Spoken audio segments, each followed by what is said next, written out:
sino llevaron a mayor privatización de los sectores estratégicos, ¿no? Conllevando ello mayor concentración y extranjerización de la economía en favor del sector privado y extranjero. Dice, en el pacto no se presenta política industrial, ¿no? O sea, ya el objetivo era bajar la inflación y reducir, estabilizar el tipo de cambio.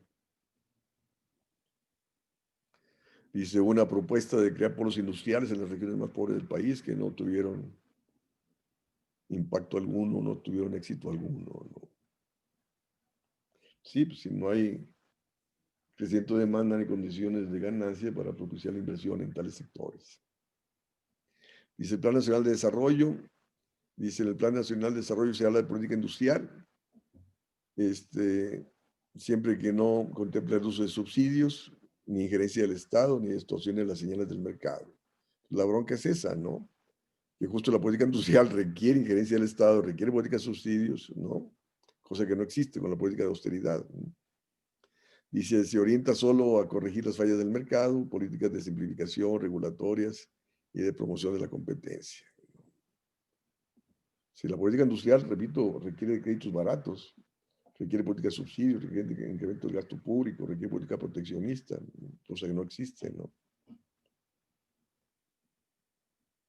Dice, para impulsar nuevas actividades productivas con ventajas competitivas dinámicas. Pues sí, pero resulta que la competencia en este contexto de economía abierta, quien comanda ese proceso son las empresas transnacionales, ¿no? Las empresas nacionales han sido desplazadas.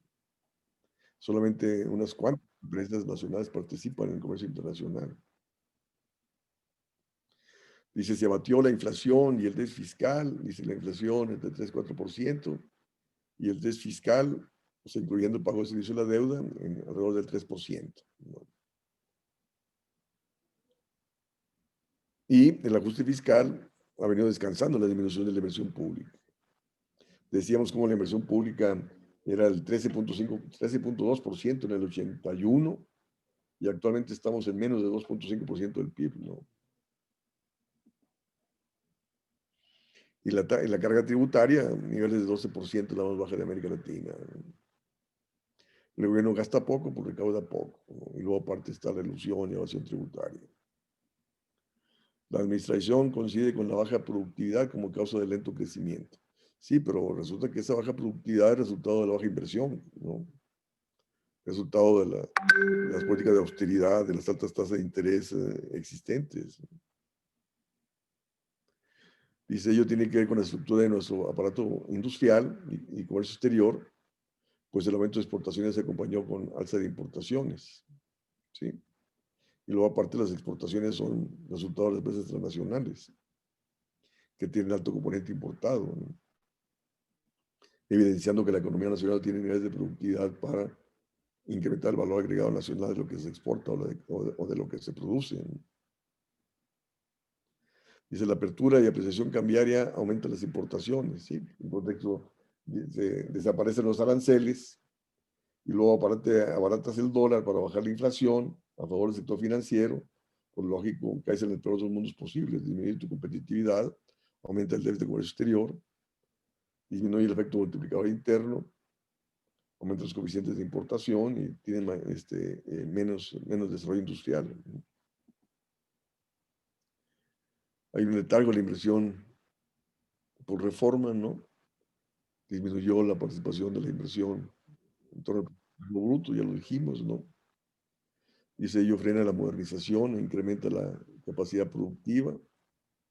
Frena la capacidad productiva, lo que reduce la productividad y competitividad de la industria nacional en el mercado externo e interno.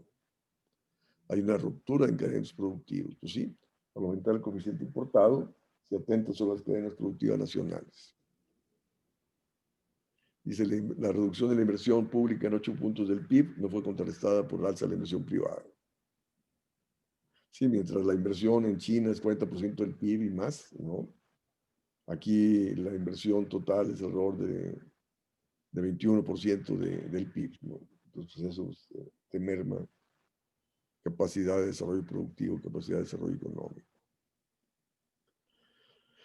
Dice, entre el 60 y el 81 el PIB manufacturero creció 5.4% promedio anual, en el 82-86 se colapsó por la década perdida a los 80s, y desde entonces el crecimiento ha sido menor al 3% promedio anual, ¿no? Y luego actualmente, ¿no? Pues con la crisis pues, está cayendo, ¿no? La producción manufacturera. El crecimiento de exportaciones, ya lo dijimos, ¿no? Acompañado mayor crecimiento de las importaciones. Hay un rezago de productividad entre México y Estados Unidos. Y para ingresar al mercado interno se requiere disminuir la desigualdad del ingreso y la pobreza. Y en el contexto actual, pues, está aumentando el desempleo, te aumenta la desigualdad, te aumenta la pobreza, te contrae más el mercado interno, en un contexto donde no puedes crecer hacia afuera por la misma contracción de la economía internacional. Entonces, no hay perspectiva ni crecimiento hacia adentro ni crecimiento hacia afuera. Luego habla de política industrial, dice el mercado por sí mismo no genera transformación de la estructura productiva en la magnitud deseada. Y es justo lo que decíamos, ¿no? O sea, como el gobierno ha dicho que no, que las empresas se la libren por sí solas, ¿no? Pues no saber nada de economía. O sea, el mercado por sí solo es incapaz de generar condiciones de crecimiento por sí solo, ¿no? Requiere del gasto público y o el crecimiento de exportaciones, cosa que no se da. Si están cayendo las exportaciones, si está cayendo el consumo y la inversión privada, el único que puede ser motor de crecimiento es el gasto público, cosa que no pasa por la mente de los tomadores de decisiones en el país. El crecimiento de la economía responde a la composición de su producción y de sus exportaciones y la orientación de la acumulación de capital. Pues ahí está, ¿no? O sea, cada vez tenemos menos industria y la economía cada vez tenemos menos esfera productiva y la economía pasa a depender del sector de comercio y servicios, que son los sectores que generan menores salarios, ¿no? Y no por nada la economía va al estancamiento. Pues estamos en él. Las economías con estructura exportadora muy diversificada tienden a crecer más rápido que las economías que tienen una exportación más concentrada en pocos productos y en bienes primarios. Y nosotros podemos tener una exportación muy diversificada en términos de productos, pero pues esos productos, como hemos dicho, tienen un alto componente importado que su dinámica no irradia a la economía nacional. Y aparte, son las empresas transnacionales las que comandan las exportaciones. Y sus beneficios son transferidos a su matriz de origen, no son reinvertidos internamente. Dice, un crecimiento sostenido requiere producción exportadora con capacidad para competir en los mercados mundiales, es decir, o sea, producción exportadora con alto valor agregado nacional, yo añadiría, ¿no? Cosa que no tenemos, ¿no? El crecimiento requiere producción con actividades intensivas en innovación y alta tecnología, cosa que no tenemos, ¿no? Y la alta tecnología está monopolizada por las empresas transnacionales, que no irradia el conjunto de la economía. Dice, el crecimiento sostenido requiere alto grado de interconectividad, desde abonamientos hacia adelante y hacia atrás, cosa que tampoco tenemos, ¿no? O sea, trabajamos con altos coeficientes de importación por el mismo proceso de desindustrialización y rompimiento de cadenas productivas. Dice, después de la crisis del 2008-2009, Estados Unidos y Europa y otras potencias han lanzado iniciativas para impulsar sus sectores manufactureros. Ahora, y también se puede decir lo mismo con respecto a la crisis actual, ¿no? Yo he venido señalando que en toda crisis siempre se instrumentan políticas proteccionistas para generar condiciones internas de crecimiento, para depender menos del exterior y para encarar los problemas de desempleo que toda crisis genera, ¿no? Que actualmente muchos países, repito, van a instrumentar o están instrumentando políticas proteccionistas, es un hecho, ¿no? Y aquí en México no existe política industrial alguna, ¿no? O sea, siguen apostando al libre comercio. Y la política industrial, repito, requiere políticas proteccionistas, ¿no? Además de las políticas de subsidios, bajas tasas de interés, etcétera, ¿no? Dice, la visión ortodoxa, dice, la mejor política industrial es la que no existe, lo que decía el güey de Sarrapuche, ¿no?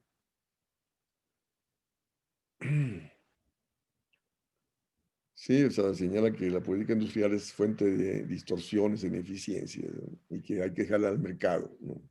Pero resulta que ¿dónde se ha llevado al mercado, ¿no? De economía abierta, nos ha llevado a tener menos industria, carajo, ¿no? Menos crecimiento, menos empleo. Entonces, hay importancia de la mayor participación del Estado, ¿no?, en la economía. Dice, hay países que promueven competitividad internacional de sus empresas mediante política industrial. Pues sí.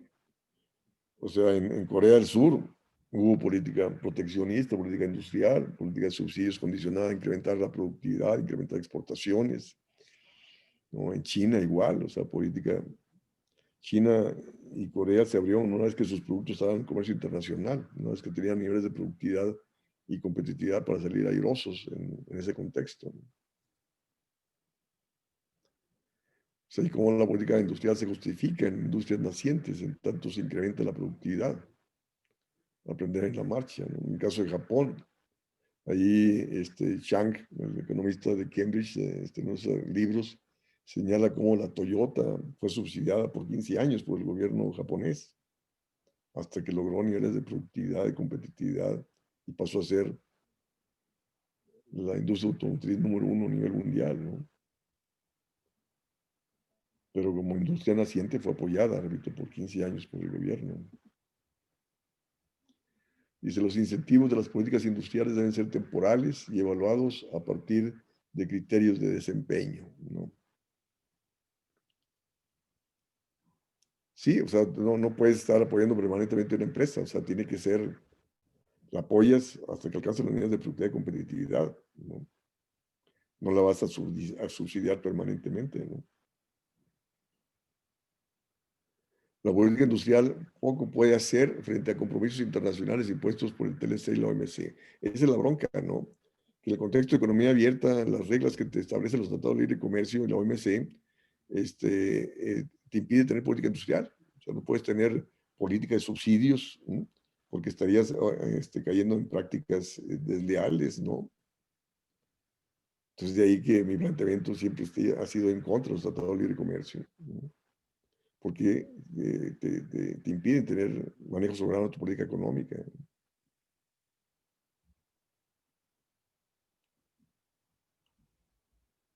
Sí, o sea, también el mismo tratado, el TEMEC te impide tener tipo de cambio competitivo, ¿no? Por favor, carajo, no.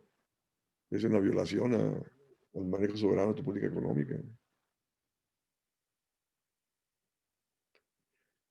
Prohibición de barreras comerciales y subsidios directos a las exportaciones, así como requisitos a la inversión extranjera directa. No le puedes poner requisitos a la inversión extranjera directa para que consuma insumos nacionales, ¿no?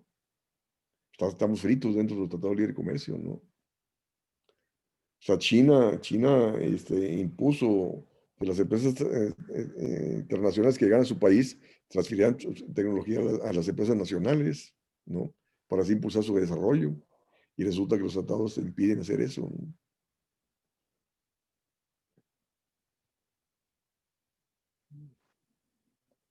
O sea, te impiden o sea, exigirles que consuman insumos nacionales, pues, por favor. Entonces, así jamás tenemos viabilidad de desarrollo manufacturero, ¿no?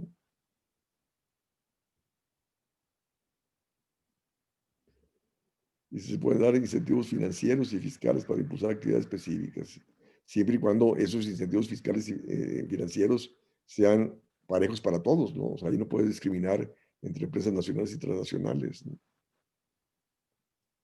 Entonces ahí pues, no tiene impacto favorable sobre lo nacional. Dice, no se puede elevar el crecimiento a largo plazo sin una política industrial activa. Y repito, y para tener política industrial activa, pues tienes que tener manejo soberano de tu política económica, ¿no? Entonces, por lo tanto, pues, al carajo los tratados de libre comercio, ¿no? ¿Comentarios?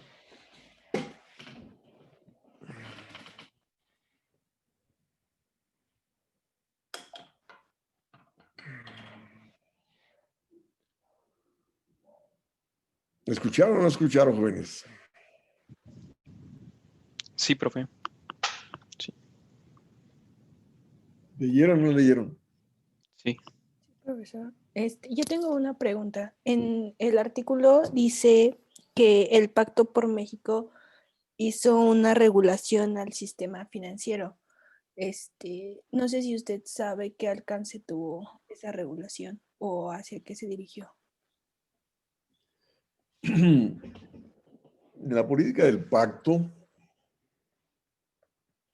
Eh, no tuvo ninguna regulación en el sistema financiero. Paralelo a las políticas, la política del pacto empieza en diciembre del 87, del primer pacto, ¿no? Que ancló el peso al dólar, una paridad nominal fija, para así evitar las presiones devaluatorias sobre la inflación y así poder bajar la inflación. Y para poder estabilizar el tipo de cambio, pues se trabajó con la tasa de interés para tener capitales y así tener reservas internacionales para asegurar la estabilidad peso-dólar y bajar la inflación. Y la bronca fue de que esa estabilidad peso-dólar era necesaria para permitir la libre movilidad de capitales, que se da a partir del 90, ¿no? Entonces, más que regular al sistema financiero, lo pasaste a desregular, ¿no? Tomando en cuenta que pasaste a permitir la libre movilidad de capitales. Y la libre movilidad de capitales nos exige trabajar con estabilidad de la moneda, ¿no? Estabilidad del tipo de cambio, ¿no? Y para estabilizar el tipo de cambio, de ahí que predomina la política de austeridad fiscal y las altas tasas de interés. Entonces, esa libre movilidad de capitales nos ha llevado a dejar de tener política monetaria y fiscal en favor del crecimiento económico. Entonces, no sé a qué se refiere a él, ¿no? Eso de que pasó a regularlo, al contrario, ¿no? Se reguló, se permitió la libre movilidad de capitales. El capital puede entrar y salir. Entonces, para que no te actúe en forma especulativa, tienes que ofrecerle tasas de interés atractivas para que se quede y no salga, ¿no? Y tienes que alejarle la expectativa devaluatoria. ¿A través de qué? De alta tasa de interés y contrayendo el gasto público, con política de austeridad fiscal.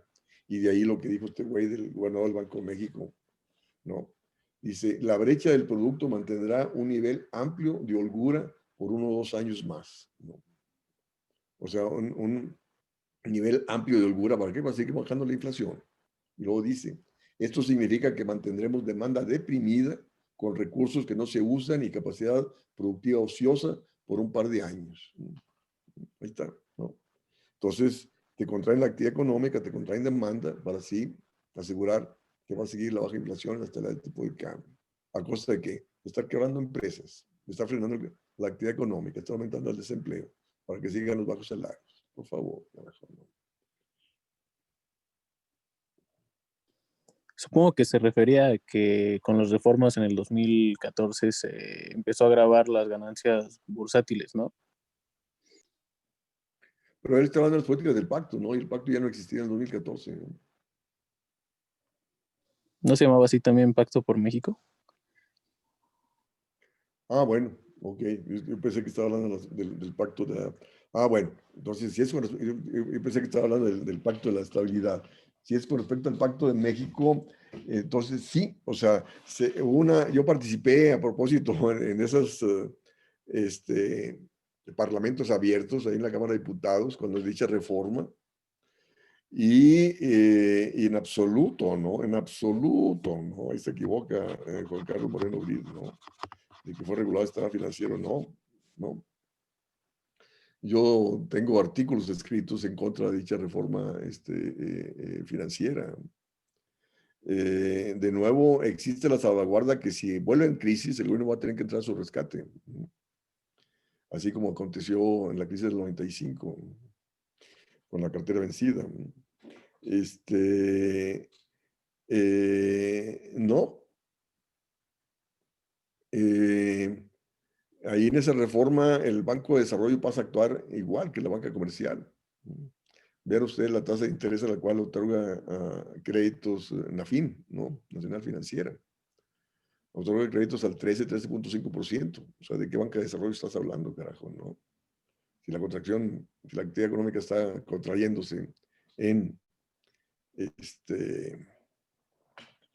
9%, ¿cómo cobras tasas de interés al 13.5%? Y esa es la banca de desarrollo, ¿no? Repito, que en la reforma financiera se dijo que la banca de desarrollo debía funcionar como banca comercial. Es no entender nada de economía, carajo, ¿no? No, sí, repito, ahí escribí sobre en contra de esa reforma financiera, porque una reforma financiera tiene que estar encaminada ¿a qué? tiene que estar encaminada a evitar otra crisis financiera, ¿no? ¿Y cómo evitas una crisis financiera? A ver, pregunta, jóvenes. De que la conteste tiene un punto más de sus trabajos, de su examen final. ¿Cómo se evita una crisis financiera? Poniendo regulaciones. Sería ¿Regulaciones de qué? ¿De qué sentido? A la especulación. ¿Y eso qué implica?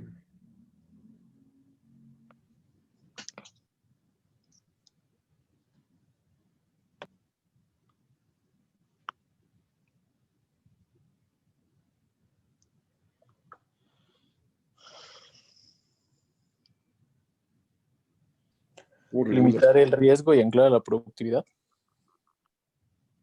¿Eliminar qué riesgo? Más bien reducir el riesgo permitido de la inversión, ¿no? iría por subordinar a lo financiero por lo productivo, ¿Cómo le haces? pues acotando la participación del sector financiero en la economía real, que no pueda especular, digamos, con los fondos para el retiro de los trabajadores, que no se le permita, digamos, no sé, tener mayor participación bursátil de las actividades de topar, quizá, qué tanto puede haber inversiones bursátiles dentro de una empresa para Bueno, que las empresas no estén funcionando. ok, tienes un punto. Ya anoté de aquí tu nombre. ¿Qué más? Para evitar una crisis financiera. Aumentar el nivel de reserva de los bancos comerciales ¿Para qué? para que no se... No presten. para que no presten pues más de lo que tienen, ¿no? Entonces, si no prestan, no hay inversión y no hay crecimiento, ¿no? No, sí, pero pues, por ejemplo, en la crisis del 2000, me refería que, por ejemplo, en crisis como la de 2007, 2008, pues, eh, estaban jugando o sea, vendían fondos que no tenían asegurados, ¿no? Pero las reservas de los bancos tenía que ver con evitar corridas bancarias. Yo recuerdo eso, que está fijado incluso a 400,000 UDIs. Y ese era el sentido, ¿no? Las reservas. Mira, las reservas bancarias te sirven para varias cosas. Una es esta que acabas de decir, de que el banco tenga la solvencia para encarar cualquier corrida, ¿no? Y así evitar incertidumbre, crisis de pandemias o qué sé yo, financieras me refiero, ¿no? Corridas. Y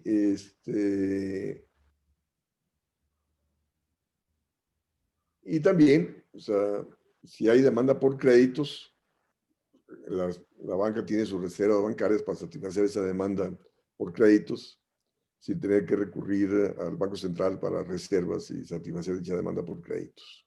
No. Lo que se dio en la crisis del 2008, 2009, es que hubo bancos que prestaron hasta 20 veces sus reservas, carajo, ¿no? Sus depósitos, ¿no? Y la cuestión es que esos créditos que otorgaron fueron a la especulación, ¿no? No fueron a incrementar la capacidad productiva, o sea, fueron a comprar esos títulos financieros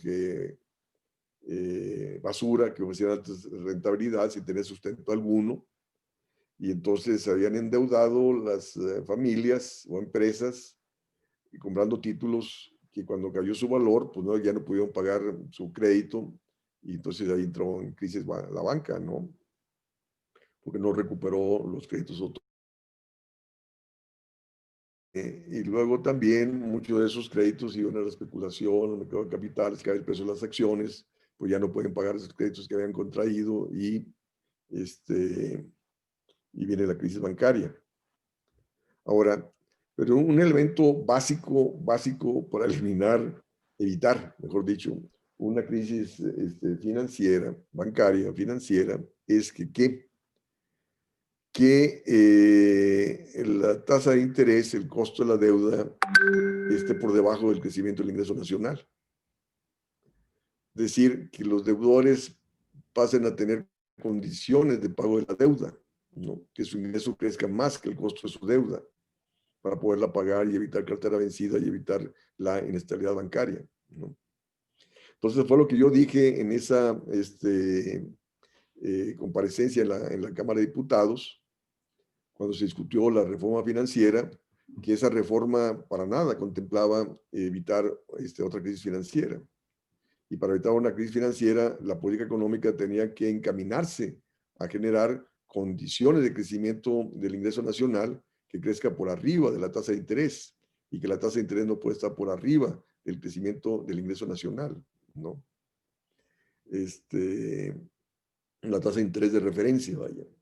Porque en Estados Unidos la tasa de interés de referencia nunca está por arriba del crecimiento del ingreso nacional.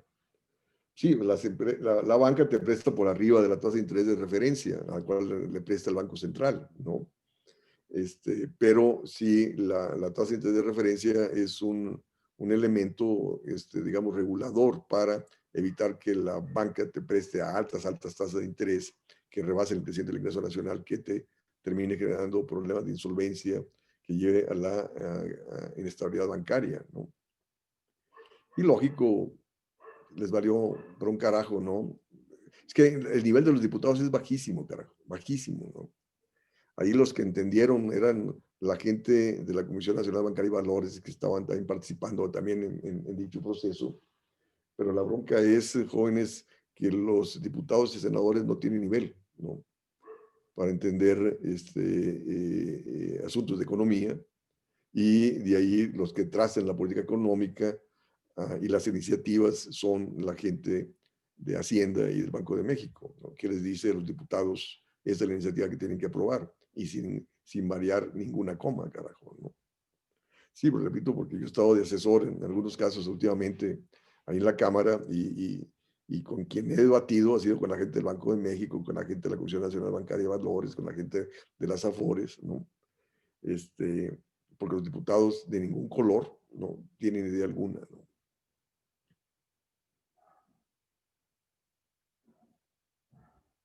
Entonces, en el contexto actual, repito, donde el Banco Central tiene una tasa de referencia de 4.25, en una caída de la actividad económica del 9%, y la banca comercial te presta ¿a cuánto? ¿No? Al 15, el 20, 30%, pues no por nada, vean los datos, está aumentando tremendamente la cartera vencida. Que vamos a otra crisis bancaria, no tengo la menor duda, ¿no? Que vamos a otra crisis bancaria. Sí, porque, y vean los datos también. Ahí alguien puede hacer una tesis de licenciatura, yo se las asesoro, ¿no? Con respecto a esto, ¿no? Vean ustedes cómo del 2019 a la fecha, mes a mes, vienen disminuyendo las ganancias de la banca, ¿no? Antes traían ganancias anuales del 30%, ¿no? Siguen ganando, pero ganan cada vez menos, ¿no? Y al estar aumentando la cartera vencida, que empezó a aumentar a partir de septiembre, cuando terminó el periodo de gracia que les dieron para postergar el pago de la deuda, está creciendo exponencialmente la cartera vencida. Y eso se va a traducir, repito, en menores ganancias de la banca y más temprano que tarde en pérdidas, ¿no? Y que el gobierno va a tener que entrar al rescate de la banca, va a tener que entrar al rescate de la banca, por ley, ¿no? Porque tiene, o sea, los depósitos están asegurados, ¿no? ¿Hasta cuántos UDIs dijeron? 400,000 UDIs. Que son como 250,000 pesos, algo así, no sé, no sé cuánto está ahorita la UDI.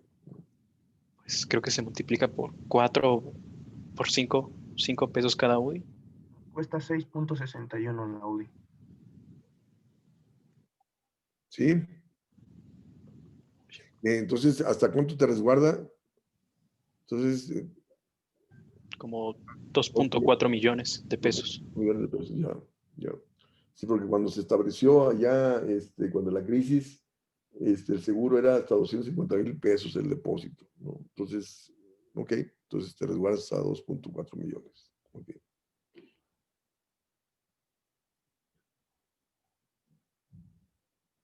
Sí, jóvenes, en serio, sus tesis de licenciatura y de maestría, doctorado, si siguen estudiando, debe ser en torno a los problemas económicos que estamos enfrentando, ¿no? Y cómo salir de ellos, ¿no? Hacer propuestas.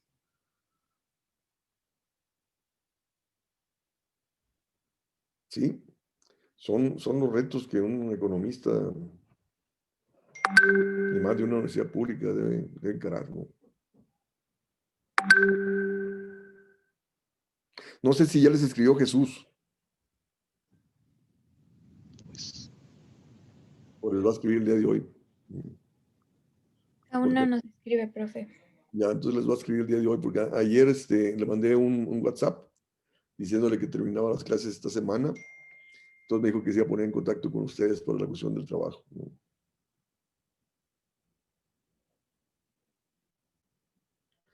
Entonces, ¿algún otro comentario, pregunta?